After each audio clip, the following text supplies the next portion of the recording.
New Horizons spots its next flyby target. Administrator Bridenstine visits our West Coast facilities. And using data from space to fight a life-threatening disease. A few of the stories to tell you about this week at NASA. Our New Horizons spacecraft has made its first detection of the Kuiper Belt object it is scheduled to fly by on New Year's Day 2019. The small, dim object, nicknamed Ultima Thule, was detected by the spacecraft's telescopic long-range reconnaissance imager from a distance of more than 100 million miles.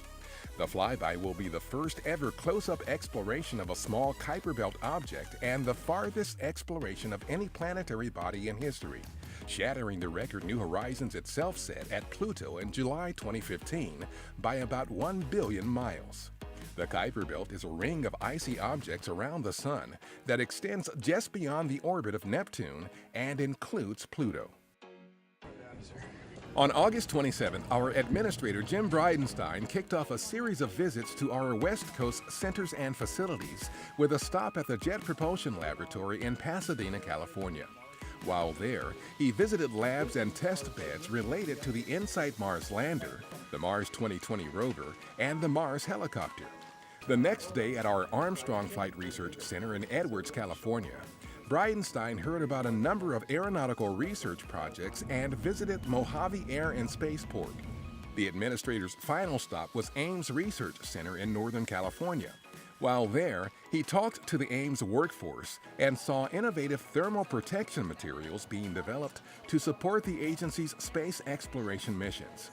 He also spoke to the NASA Advisory Council about our plans to return humans to the lunar surface. This time when we go to the moon, we're going sustainably. In other words, we're not going to do flags and footprints again. And this time when we go, we're going to go to stay. For the first time ever, measurements from our Earth-observing research satellites are being used to help combat a potential outbreak of the life-threatening disease cholera. A humanitarian effort in Yemen is targeting areas identified by a NASA-supported project that precisely forecasts high-risk regions for the disease based on environmental conditions observed from space. The forecasts are made using data from our Global Precipitation Measurement Mission and our Terra and Aqua satellites, as well as measurements of phytoplankton concentrations in nearby coastal ocean areas.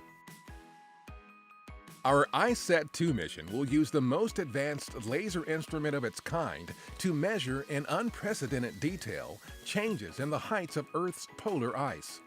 The mission's Advanced Topographic Laser Altimeter System, or ATLAS, will fire 10,000 times each second, sending hundreds of trillions of photons to the ground in 6 beams of green light. ATLAS measures the height of objects by timing how long it takes individual light photons to travel from the spacecraft to Earth and back. ICESat-2 is scheduled to launch September 15th from Vandenberg Air Force Base in California. That's what's up this week at NASA. For more on these and other stories, follow us on the web at nasa.gov/twan.